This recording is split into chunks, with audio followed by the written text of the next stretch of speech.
ಈಗ ನೀನು ಏನಾಗಿದ್ದೀಯೋ ಅದಕ್ಕೆ ನಿನ್ನ ನಿರ್ಧಾರವೇ ಕಾರಣ. ಮುಂದೆ ಏನಾಗುತ್ತೀಯೋ ಅದು ನಿನ್ನ ನಿರ್ಧಾರದಿಂದಲೇ.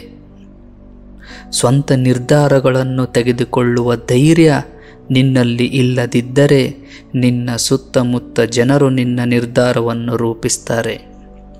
ಆಗ ನೀನು ಮತ್ತೊಬ್ಬರ ಕೈಗೊಂಬೆಯಾಗುವೆ. ನಿನ್ನ ಜೀವನ ನಿನ್ನ ಇಚ್ಛೆಯಂತೆ ಇಲ್ಲದಿದ್ದರೆ ನಿನ್ನ ಸಾಮರ್ಥ್ಯ ನಿನಗೆ ತಿಳಿಯುವುದಿಲ್ಲ. ಸ್ವಂತ ನಿರ್ಧಾರಗಳನ್ನು ತೆಗೆದುಕೊಳ್ಳಲು ಖರ್ಚು ಮಾಡಬೇಕಾಗಿಲ್ಲ. ಅದಕ್ಕೆ ಮುಖ್ಯವಾಗಿ ಬೇಕಾಗಿರುವುದು ಧೈರ್ಯ ಮತ್ತು ತಾಳ್ಮೆ. ಒಂದು ಹೆಜ್ಜೆ ಮುಂದೆ ಇಡುವಾಗ ತಾಳ್ಮೆಯಿಂದ ಆಲೋಚಿಸು. 4 ಜನರು ಏನೆಂದುಕೊಳ್ಳುತ್ತಾರೋ ಎಂದು ನೀನು ಚಿಂತಿಸಬೇಡ. ನೀನು ತೆಗೆದುಕೊಳ್ಳುವ ನಿರ್ಧಾರಗಳೇ ನಿನ್ನ ಜೀವನವನ್ನು ರೂಪಿಸುತ್ತವೆ. ನೆನಪಿಟ್ಟಿಕೋ, ನಿನ್ನ ಜೀವನವನ್ನು ನೀನು ಪ್ರೀತಿಸಿದಷ್ಟು ಬೇರೆ ಯಾರೂ ಪ್ರೀತಿಸುವುದಿಲ್ಲ.